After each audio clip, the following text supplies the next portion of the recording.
Aloha, everyone. Michelle with Blossom Inner Wellness, and I'm here with Tina Lia from Maui. Super excited to have you interviewing you. Today, we're talking about the mosquitoes that the BLNR, Bureau of Land and Natural Resources, has approved for the Department of Land and Natural Resources to release 40 billion mosquitoes on Maui, claiming that they will save native birds, even though their own assessment literally states the outcome is unknown. They don't know if this is even going to work. And why are we here? Why do we keep stepping up forward? You know, a lot of people have heart. A lot of people are really concerned about native birds, but releasing these mosquitoes with an assessment that says this is not, they don't even know if this is going to work, and the minimum time is 20 years, and for them to actually have a biolab that they want to create on Maui for an experiment that has no proof that it will work, and there have been warnings from a tropical disease specialist that says do not do this, and he gave alternatives that they're absolutely completely ignoring. Now, they have already approved this, and we're going to share our testimony that we did it's very interesting because in my testimony, I actually acknowledge them and say, you guys will be held accountable for your actions if anything happens. And they felt threatened by that, which is quite comical. We all are responsible and take responsibility, should be taking responsibility for our actions. So Tina, thank you so much for letting me interview you today. Yeah, thank you for having me. I'm looking forward to talking about what we experienced on Friday and what we can do moving forward, and just letting the public know a little bit more about what it's like to be a part of the process. Yes, so I want you guys to know we're not done. They have approved it, and if we don't do anything, it will happen this summer. But we're not finished. We are going to be doing a lawsuit. We're looking for an environmental lawyer. We're going to be needing funds. The link is below in the description. I'll also put it in the video. But we're not finished with this, because this will affect the future of these islands. And we're going to share why. Why is it that these two people, I didn't know Tina before this. She didn't know me. We have our own lives. You know, we don't want to spend time on this, but we see the detriment of what this is, the possibilities of what this can happen. Now, Tina has gone through the entire 248, I believe, pages of the Maui assessment. And so Tina, before we get into our testimonies and show that, why is it, what got you started in concerned about these mosquitoes, 40 billion, which is 350, I think, no, 3 million to 750 million which then a week. What is the number weekly? It was 3 million or 7 million. 3 million, 7 million. It's actually 775,992,000 a week potentially. A week. So twice as much. I think they might do it twice as many times. It can be up to 2 times. So you're looking at if they just do it the one, but in the assessment it states up to 2 times. So yeah. Say that number one more time. Say that number a week. 775,992,000. Wow. So also in their own assessment, in their own Maui assessment that I actually have seen, it literally states that they expect to release 1 female mosquito per every 250,000 males. So how they do it is they shift them. The females are larger, the males are smaller, so they shift them and the males drop in. And the females are expected not to drop in, but they do expect. In this assessment, it literally states 1 female per every 250,000 males. They're expecting that. So if that happens, let me just tell you, 1 injected female, and this is and apologies for not telling you guys what this is about. These are injected mosquitoes with the Wolbachia bacteria. These are not GMO mosquitoes. They are mosquitoes that are injected with a bacterium where it's sterilized in the males, and the males mate with the females and they sterilize the female eggs. Now everybody's like, oh, that's great. It's birth control. It's birth control, Michelle. Why are you upset with this? And I'm upset with this because 1 injected female that gets out with this bacterium can mate with one male injected mosquito one time, just one time, and she can lay up to 300 eggs. That means that these injected mosquitoes with Wolbachia that sterilizes eggs will be in the wild, and they can't stop that. They can't take that back. Once it's in the wild, it is in the wild. They say, oh, we can stop it. We'll just stop getting the male, we'll stop sending the males out and releasing the males. The problem is they've already released the females, which are now breeding 300 eggs after one mating. Now, what does that do to the environment? What do those injected mosquitoes that are now breeding in the wild, which will happen, even the tropical disease specialist, Dr. Lauren Ping, says that's going to happen. And he says even worse, it's going to happen because he talks about a horizontal transfer with just a male mosquito drinking out of a pond or a water source that then a female who's not injected drinks out of, and then she gets the bacterium. So he's talking about horizontal germ transfer as well. So once this is in the environment, it cannot come back out. So anything you want to share about that? And then let's get to our testimony, because I want to keep this kind of short so people know what's going on. Yeah, so even more concerning is that those figures, the one female for every 250,000, that is in their import permit, and it's on the EPA website in reference to one of the specific labs that the permitting shows to be involved in the project. It's not even addressed in the environmental assessment. So the proponents have been discussing that and throwing out and completely different figures, basically saying that it's not going to happen at all because, we've got this high-tech AI sorting. We have no documentation of any of that. None of this is in the environmental assessment. And the fact that they would, just on that point alone, that this board, the Park Service would pass this through with the finding of no significant impact, having no information or data on the female release, which can cause the population replacement. It's not reversible. That is an outright misinformation, I will call it. That's as nicely as I can say it. Nice. That is not accurate. You cannot reverse it, because once it gets into the gene pool, you are, now having those mosquitoes existing and breeding with each other, and it's just through the release. Like you said, it's through the horizontal transfer of the bacterial strain.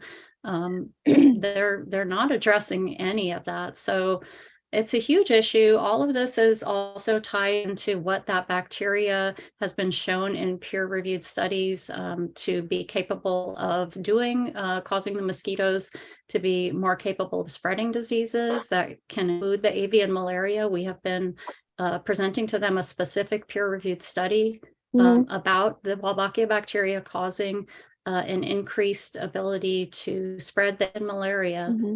This is supposed to be why they're doing the project, to save the birds from avian malaria. They might kill the birds. I'm not being dramatic when I say that. This is serious. And the fact that they are trying to track it through under this premise that we're in an emergency because the birds are going to go extinct. They have known that for decades, and these agencies, with all due respect, have been responsible for mitigating that. And I can't say why we're at where we're at with it, but this is not the way that you handle things, by fast tracking through what is, no matter how they try to present it, an experiment. It has never been done before with this species of mosquito, with this acreage of landscape field release, with this particular Wolbachia. Right? It's 64,666 acres, covering a huge portion of East Maui, and it's our natural, reserve area, our national park. These areas that are protected because of the endangered species, that is not just these honey creepers, the birds, but there's the damselflies, the Hawaiian hoary bat, the plants that are native plants that need to be protected, that they've admitted in their assessment, that there could be, spread of invasive disease or, things Yeah. can be spread from one area to, anyway, there's so much, but I know we want to kind of keep it to our testimony, but yeah, you're And the other absolutely thing- right. Yeah, the other thing I want to say is that we're not saying don't do this. We're saying do an environmental impact statement before you release 40 billion mosquitoes every year for 20 years. Do an environmental impact statement that shows us if they are safe to people, birds, animals, other insects, other things that eat them, like dragonflies and bats. We want to know is what happens if a female gets out and starts breeding? What kind of mosquito will she be breeding? And is it harmful to people? That's all we're asking. So they're acting like they're acting like we want to kill the birds. They're acting like we don't care about native birds. That's not it. We care about the islands. We care about everybody and everything on the islands. And I'm so floored that shocked actually that the people would do something like this, especially with a mosquito, when we've had fire ants and mongoose and all kinds of stuff, the kokies, and we can't even stop those guys. And so anyway, so again, we are looking for an environmental lawyer. We are also looking for funds to help because we're not stopping. We will be moving forward legally. We're taking legal action against them. And we want to show you that they've already overstepped their boundary, overstepped their reach. I'm not sure how to say it, but they've actually violated one of the, is it a law, Tina, the sunshine law that they violated we're going to show you in the testimony when Tina went to contest this, and she can actually explain what that means, but they actually violated one of their own rules in the meeting. So I'm going to go ahead and share my screen and show that to you guys here. Share screen, because I want to show you what happened. Here we go. Tell me if you can hear this, Tina. Yep. Well, I can see it. So is Tia Lia there? I'm here. Okay, Tina. Oh, Tina. Yes. Please go ahead. Thank you. My name is Lia, and I'm founder and president of the environmental nonprofit Hawaii Unites. Our mission is honoring and protecting our sacred connection to the natural world. We're opposed to the request for approval of the final environmental assessment for the planned biopesticide mosquito releases on Maui. This project is an experiment on our island home, and the outcome is admittedly unknown. The final environmental assessment does not adequately address the serious risks of this plan or the concerns of the public. Join the Sufficient meeting. Sufficient research has not been conducted to assess the risks of horizontal transmission, increased pathogen infection, evolutionary events, population replacement, or accidental release of females. The final environmental assessment attempts to minimize the possibility of Wolbachia bacteria causing mosquitoes to become more capable of spreading diseases like avian malaria and West Nile virus. The significant environmental consequences of the project have not been adequately studied. This plan may actually cause the extinction of endangered birds, and it could impact human health. We're opposed to the authorization for the chairperson to issue finding of no significant impact. The scope, risks, and experimental nature of the plan require detailed, comprehensive studies and documentation of the impacts for native birds, wildlife, and public health. We demand an environmental impact statement. Further, for HRS 171-4D, BLNR Chair Don N.S. Chang and Board Member Vernon Char must recuse themselves from participating in any discussion or voting in this matter, given that they have clear conflicts of interest.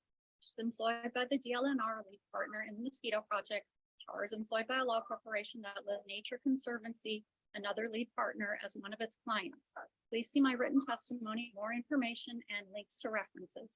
On behalf of Hawaii Unites, I'm requesting contested case hearing for this agenda item C2. Mahalo. So watch what happens next. Thank you very much, Miss Leah. We need to decide the contested case before we can proceed. Can we clarify with Ms. Lee if she's requesting the contested case now, or if she's going to allow the rest of testimony before she requests the contested case? Did you hear that? Okay, so I'm going to pause it just for a second because they're going back and forth and they're wanting to say, so there's a little bit of drama there, but I'm just going to get to my, so first of all, Tina, why did you, what is the conflict of interest? Let's just talk about those two things really quickly before I do a screen share again. Because they didn't Um, recuse so- themselves. They canceled that. They're like, no, I'm not going to recuse myself. But what? Right.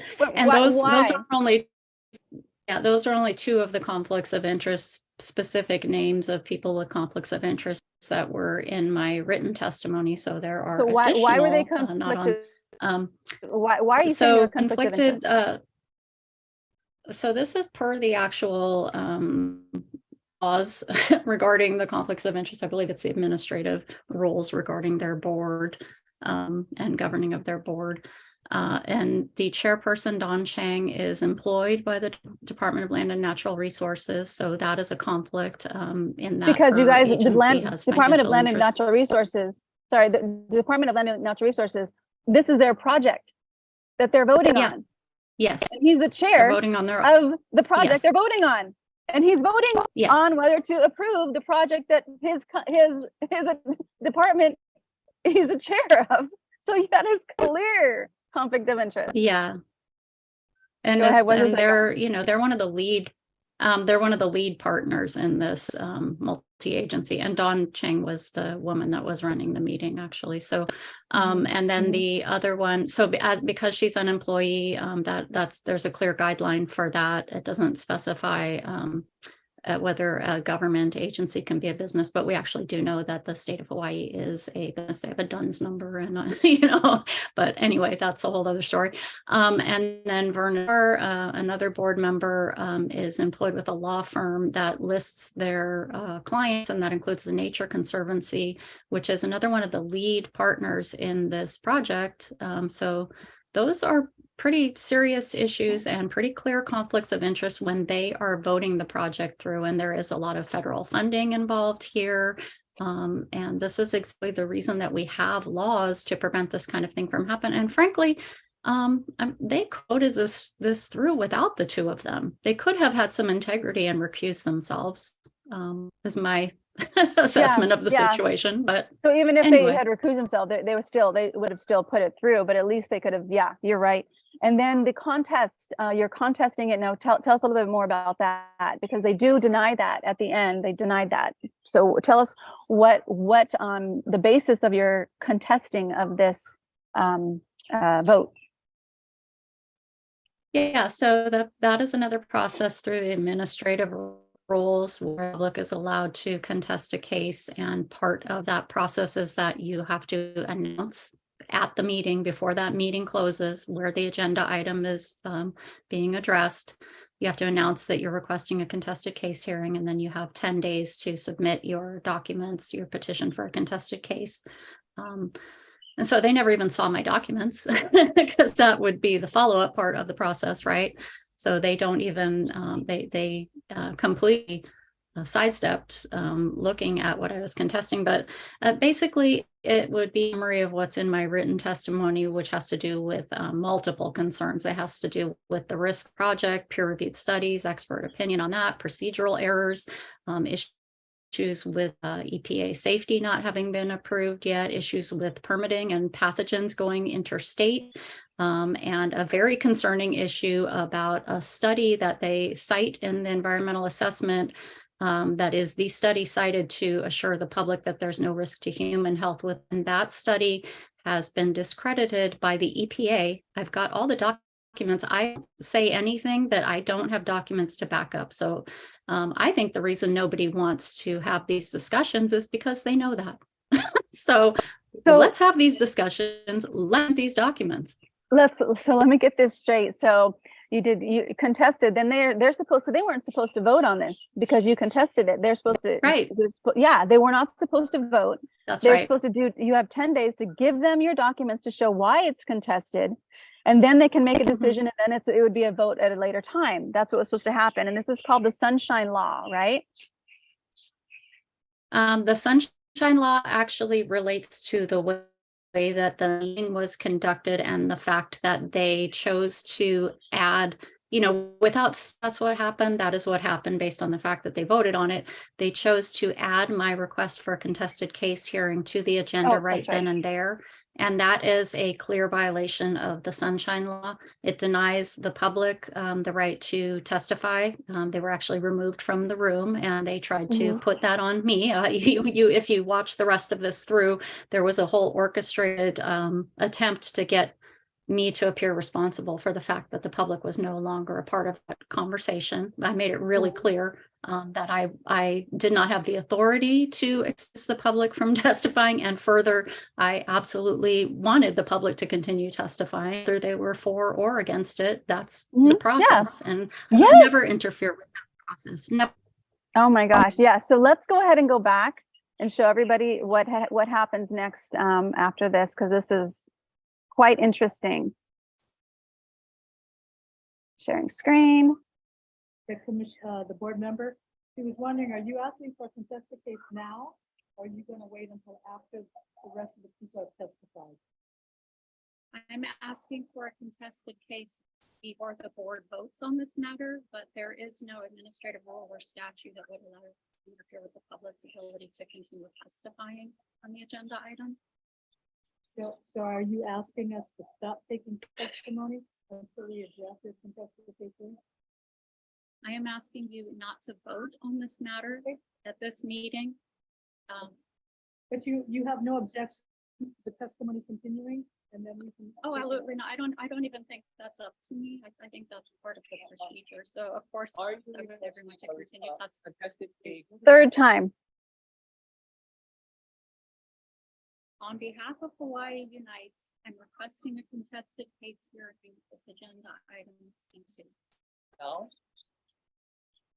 No, so the question Now. is, so the question, Ms. Lia, is, do you have any objection to us continuing? This is here the third or fourth time they're asking this. She already said no. I have no objection to Thank you very continuing much. to the rest of the testimony. Thank you. Thank you. So the next testifier I have is Michelle Melendez, and then after that is Chris Farman.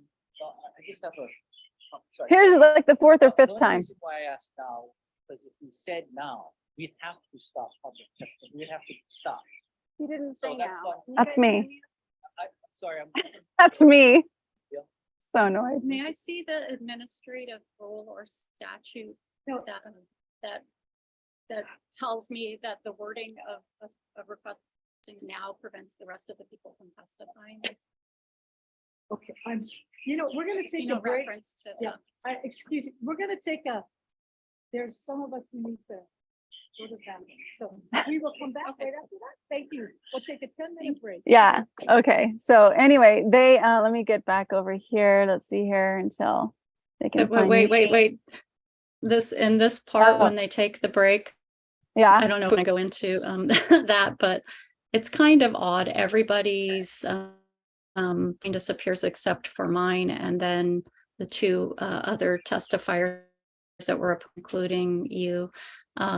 And so to me, knowing how Zoom works, and you know how Zoom works, that means that everybody got muted except for us that were opposed while they took the break. And I think that, that might have been in hopes of getting something on a hot mic. Now that is conjecture, but I do think it needs to be mentioned. So if anyone continues to watch those few minutes that follow up that situation there, and just, what I think happened there after, being able to review it and try to see, it was really obvious while it was happening that they were trying to get something to be said for a particular reason, which had nothing to do with the actual rule, to do with something that they, have decided makes it okay to do whatever they're going to do, right?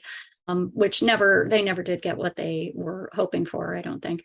But I think what they were trying to do was to make it appear that I had demanded that we address this hearing or have this hearing or, address, this immediately. So to say now, you do this now, because I guess I'm in charge now of what all of a sudden, if I say now, they're going to jump through hoops to make it happen. Well, it's so funny because you had when- to go ahead. You had to say like well, they I asked just- 3 or 4 times. That's the same thing 3 or 4 times. several That's why times because I wasn't saying it. And the reason they kept doing it was I wasn't saying it the way they needed me to say it to get away with what they were about to do. And when I did, finally, in order to, because my understanding was if I did not make that statement during the meeting, before the meeting adjourned, I no longer had that option to even petition for the contested case hearing. So if they had found a way to manipulate that statement was never officially made and then adjourn the meeting, I would have that option. So when he kept pushing to say now, my thought was, okay, he's asking me, at the time, I thought he's asking me to make it clear that in this moment right now, I'm in the process of asking for that contested case. But I believe now, after further review, that what he was actually trying to do was to make appear that I, as a public citizen, had demanded right now we're addressing the, and so that's why they had to do what they did and break the sunshine law and throw it onto the agenda, because I guess I'm making the decisions about the agenda all of a sudden on that. I don't know. Anyway, that's my assessment of it, just from this being my first horrifying experience with And this is thing. trauma. This is absolute trauma. It was because traumatic. We are completely being ignored. Even my testimony is completely ignored. But you guys are gonna, if you're still watching this, you're gonna love the ending of my video, of my testimony. You're gonna love what happens, because it's like, oh my God. Oh, so anyway, I can't wait to talk about that too, because that was a whole other. I can't wait to talk about. Yes, and just a reminder, we are not done. We are not rolling over on this. We are moving forward. We're looking for an environmental lawyer. We're looking for funds to help with this, because to release this these islands will never be the same if anything goes wrong with this. And there are numerous things. Not only that, but something I haven't even mentioned was the bio warfare. There are no people checking these mosquitoes. And if anybody, whomever big country doesn't like us, wants to do some warfare here in Hawaii, all they got to do is inject these mosquitoes with something that is biological against people. And there's nobody checking to see if these mosquitoes, do they just have this Wolbachia bacteria, or do they have something else in them that could harm people? They don't have anybody checking for that either. So anyway, let me go back to my friend in the military was the one who, or works for the military, was the one who told me about that one. So anyway, let's go back to my my testimony and see if we can get that going here. Let's see here. 3. And your testimony was actually. Oops, I'm sorry. I have it on mute. That's why denied. I'm like, yeah. I'm sorry. Right after they mute. denied my custody case hearing. So once that all gets resolved, so I gave you the time stamp on. You come right after that. Okay, let's see here. Thank you very much. And I appreciate that, Ms. Lia, because I'd like to give everyone an opportunity to provide their comments. So I'm not seeing anything on my screen. Sorry. Screen My share. video is not, they're not letting me start my video. It's saying that my video can't be started, but regardless, I totally appreciate the heart where this comes from and wanting to save native birds. However, the Hawaii Health Department requested Dr. Lauren Kane for his disease as a tropical specialist. And he said, no, this is not a good idea. He gave alternatives to doing this, and which are completely being ignored. So DLNR, you guys who have done your presentations, my question to you is, why would you ignore a tropical disease specialist person that says, do not do this, who was requested by the Hawaii Health Department, his opinion, and why are you ignoring his alternative methods? The other thing I want to share is in your guys' assessment, which I have seen, in your guys' assessment, it literally states the outcome is unknown. You don't even know if this is going to work. Also, it states that you expect one female to be released for every 250,000 males. That means 624 to 1,446 females are expected to be released. Injected females. These injected females only have to mate with one injected male one time, and they each can lay up to 300 eggs. That means 187,200 to almost 500,000, 436,000 new mosquitoes that are injected female and injected male together. My question to you, presenters of this experiment that you are doing on the Hawaii Islands, what is that mosquito? When an injected male and injected female get together, meet one time, and can lay 300 eggs, what type of mosquito is that? What are the harms to people? What are the harms to the Aina? What are the harms to the birds? I get the heart of this, but there are so many questions so many holes in your guys' assessment. Hawaii cannot afford to cut corners. We're not saying don't do this. We're saying do an environmental impact statement before you do this entire experiment on the Aina, because you can't undo this. You say, oh, well, just stop it. No, you can't. Tropical disease specialist Dr. Payne says there is also a horizontal germ transfer.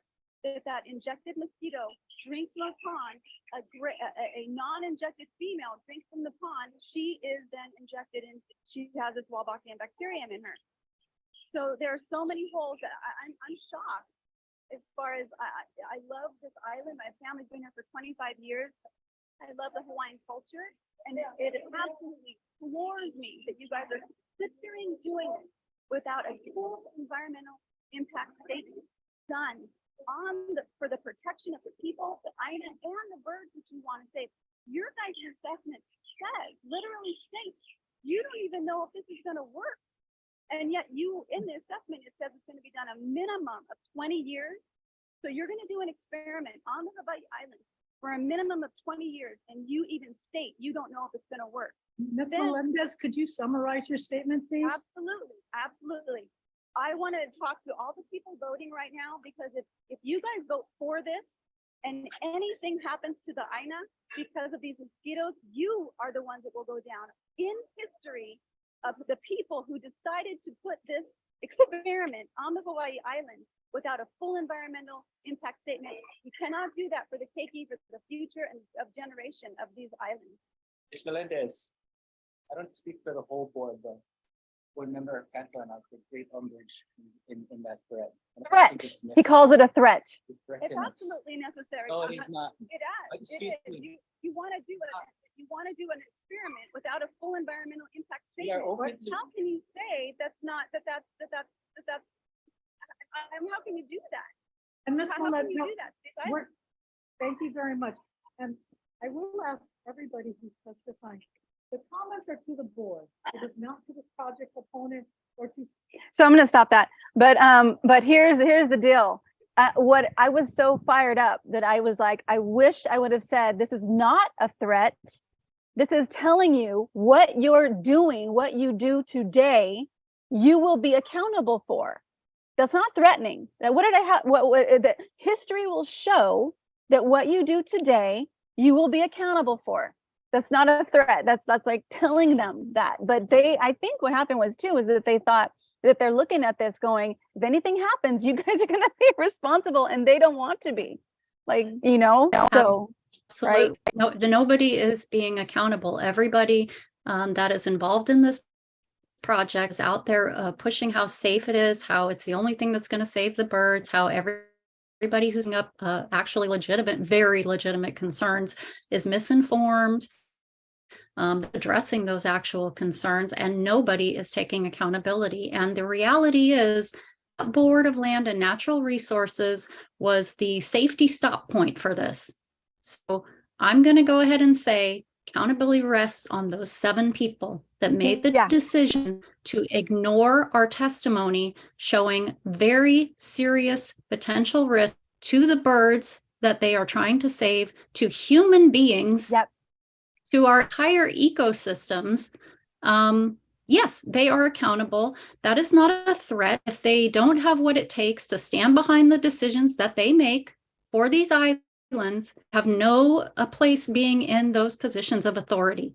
And another thing, yeah, absolutely. And this is actually a tactic that we have seen over and over again, particularly in the last couple of years, where these, state boards, school boards, different agencies, when people come to testify, if they're even allowed to testify anymore, they are being accused of being threatening, making things personal, to, actually put on, FBI watch lists for questioning what's going on in their children's schools and things like that.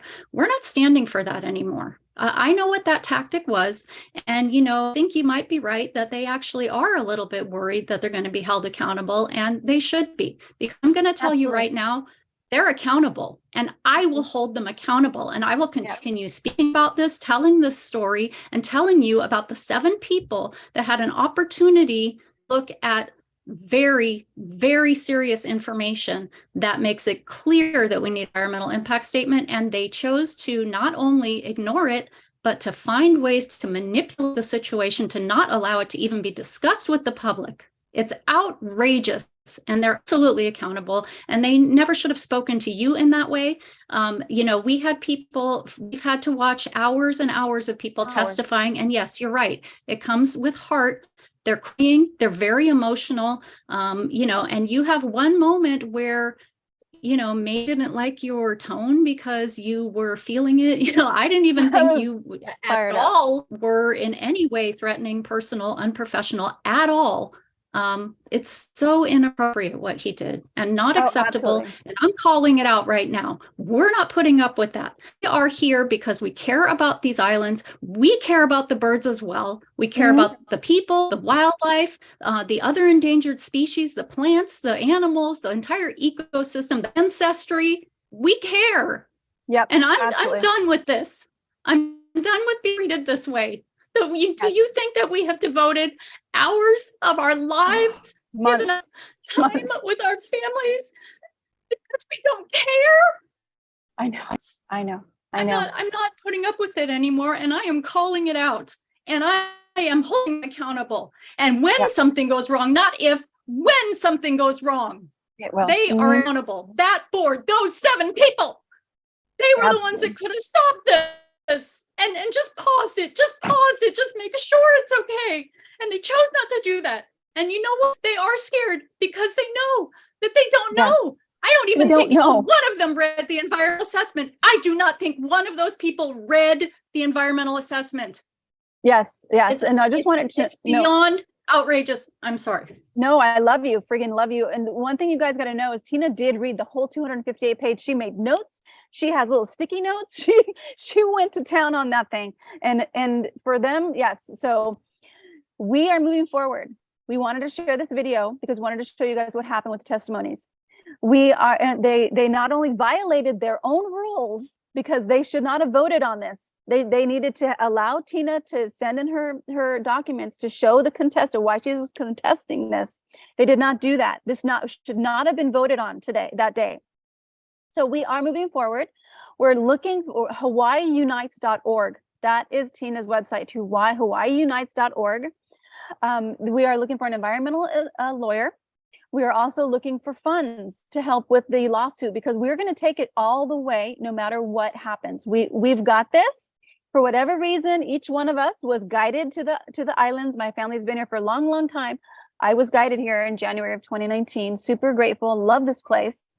And this isn't over. And we know that we're just going to keep going and one step at a time. So Tina, thank you so much. You have done even more work than I have done on all of this. You know a ton of what's going on. I so appreciate your knowledge of the rules. I didn't know what you were doing. I'm like, she's contesting something. What's going on? And then the Sunshine Law, what's that? So before we end, what is next with the Sunshine Law, and what's the next action that we're going to be doing? So unfortunately with, I'm sorry. No apologies. It's been a lot. Man. It's been just this months, experience. Months and months. Yes. And it's been months of being silenced about something that is so crucial, and having even the media, shutting us out and not wanting to look at what we're saying. And you know what? Everybody cares about the birds. Just stop for a minute. We're all on the same team as far as the birds. We're on the same team. And I want to say something about Civil Beat. I just wrote a letter to the editor about my experience with the testimony. Civil Beat told me they won't print it with their community voice. So if you guys are watching this still, if you guys want to write to them, the Civil Beat, or call them and say, you need to print Michelle Melendez's letter to the community voice. It's a community voice. And they don't want me to exactly print what happened. Like the March 10th, where we sat on the freaking Zoom for 8 hours because they moved. This was the first time, it was informational only a meeting. First meeting on March 10th. And the agenda was in the third in line. And they moved it to the end of the day. And we sat there. We weren't told when it was coming up. We sat there for 8 hours, you and I and three other people, even though that third person, Dr. Peng, wasn't at his computer by the time they got to him. We sat on that freaking thing for 8 hours. So I made a complaint against that. And I also wrote that in my letter to the editor, and I wrote out what happened with the testimony, all factual, and Civil Beat will not print it. So we have been they're trying to silence us. They're ignoring us. They ignored protocol with this agenda and this vote, which they should not have done. And we're going to move forward with that. And we're just going to keep going one step at a time, praying to the universe, praying to infinite source, which has our back and has been guiding us to do this work. And if you guys are still watching and you're guided, go to hawaiiunites.org, donate some money. If you're an environmental lawyer, you know of one, contact them, contact at hawaiiunites.org, give them that contact information, because we're going to be stepping forward. And we know that, in fact, let's just do a quick prayer. Is there anything else you want to say before we do a prayer and end our call? Yeah, I want to also let people know that an action step that they can take, as well as donating through the website, hawaiiunites.org. Also on our homepage at the very top, we have a link to our petition to demand an environmental impact statement. And it actually is really important that as many people as possible sign that petition, because we are building our case based on the fact that we're representing the number of people that have signed that petition. And then I do want to mention a couple things with the action steps. One is there supposed to be an appeals process for their denial of my request for a contested case here. I'm having a very difficult time getting that information. The board is not communicating with me anymore, and that seems to be the only route to get that information, because it's a board procedure, but I'm still looking into that. And then we also, I did submit that request for an investigation into the Sunshine Law violation, and I was told that that process is taking at this time about 2 years. So that process still needs to happen and is happening, and additional people can, join that process if they choose to. But those are just processes. A lot of what we're doing is everything that we can do procedurally. And, for me, it's that number one, I have been called by, a higher calling to do this. I am compelled to do this on behalf of islands, and I have to do whatever I can do, however it pans out, and we will have it documented for history's sake, and we will go from there. And I think we will look back on this, and I think some of the people who have ignored us now will look back on this and go, oh, maybe I should have looked at that, but as far as what's actually still pending and why we're looking for contributions to help us continue with our efforts, is that we do have this opportunity to challenge the finding of no significant impact for that final environmental assessment. That is what the Board of Land and Natural Resources voted on last Friday, the 24th. And how that works is that it's called a FONSI, finding of no significant impact, and that will be posted in the environmental notice bulletin. And then once that is posted, we will have 30 days to challenge it in environmental court and seek a ruling to require that they prepare the environmental impact statement. So this is kind of our We're doing that last stand, although I believe we can appeal what happens there if it doesn't go in our favor, but we're going one process at a time because there's only so much that we can handle. But right now, that's what we're looking at, and I fully intend to do that. And if Mhm. we can find an attorney, which it has been very difficult to find an attorney who's willing to look at this, because just like the media and the public, and nobody wants to touch it. It's, it's a touchy topic, and no one wants to be on the Yeah. wrong side of it. And there, with the attorneys, there's conflicts where some of their clients, or former clients are some of these agencies involved, because they are, what would normally be considered environmental agencies. And so that's a whole other story. But if we cannot, raise the funds for an attorney, find an attorney willing to take the case, we are going to do this pro se. I do believe that we have a team of people with the intelligence and the We do. capability and professionalism to do this ourselves as best we can. And we have the facts on our side. And so, depending on what kind of, judge we're looking at and procedure we're looking at, we don't know how it will pan out. But I feel like we have a very strong case. And, with no legal background, I will step in and step up, and we'll see how it goes. But Well, we'll do it together. We'll do it together. Yeah, absolutely. We'll do it together. And anybody else here that can contribute their skills, not expert witness testimony. If anyone knows scientific expert, will be willing to speak out. And specifically, I want to make it really clear, no matter how we feel about this project overall, the bottom line is there is in question here that absolutely an environmental impact statement is called for. They've had minimum of 6 years to have done that already. So to put it on us, that would be stalling the project, causing more of a crisis with the birds. I do not accept that. They have had 6 years. They could have started the process of that, those studies to assure the safety years ago, when they were putting all of the pieces in place for this to happen now. So, all we're asking is to take a pause. We're not to fast track something this serious. Take a closer look and take a look at what we're presenting, and, and research from there. If we present something, you research that topic and you get all the information, not just the information that fits your narrative, because you're trying to push an agenda and get your funding and resolve your crisis that you may or may not have been a part of creating. That's all we're asking. So you can be on neither side of this. You can do your research, be neutral and agree it needs looked at further. Yeah. And that's one thing, is like on the social media, I'm always getting people, this is about birds. It's about the birds. You should care about the birds. How can any person who lives on Hawaii not care about the birds? Like, we care. That's why we're doing this, because you don't even know if they're going to make them go extinct like that. So anyway, enough of that.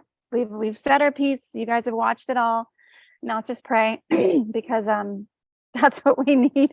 Infinite intelligence, source of all things. Great Spirit, oh gosh, we just know you are in and throughout all things. There's nothing you're not. You are in and throughout every cell of our body. You're in and throughout the empty space that we walk through every day. You're in and throughout the soil that our amazing plants and beautiful flowers and trees germinate from. You guide the honeybees to their next flower, and you guide the whales on their migration. And we just know that you are guiding us now. And we just ask that you touch the hearts of those people that are involved with this experiment.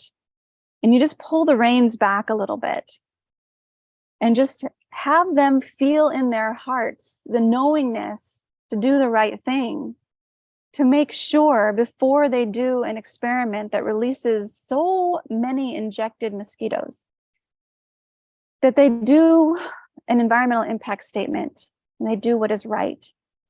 We just ask that anything that we need to do on our part, that our intuition guides us easily to doing, and that the help that we need, whether it be financial or a lawyer or any help for writing, or somebody on the board that says, oh, go to this page and look up this, and someone just guides us every step of the way. The door is a little bit more opened till all the way it has opened and allowing these islands to be safe. We give so much gratitude to you, Great Spirit, infinite source of all things, that is breathing our bodies and pumping our hearts and running billions of processes in and throughout the cells of our body. We give so much gratitude to the people watching this video and the people that are finding within them their own selves that inclination to do something, to do what is right for themselves or their keiki, for the aina. And we give so much gratitude for the courage that it takes to stand up, for the courage that it takes to speak out, because that's what we have right now. And that's what we're doing. So thank you so much, Great Spirit, for always showing us that there is light. No matter how much darkness and how much pressure there is, there's still light, there's still love, there's still peace. We call that in now. We give so much gratitude, and so it is. Tina Lia, thank you so much for joining. Again, hawaiiunites.org, donate, sign the petition, find us an environmental lawyer, and we love you guys so much. Much aloha. Thank you. Aloha.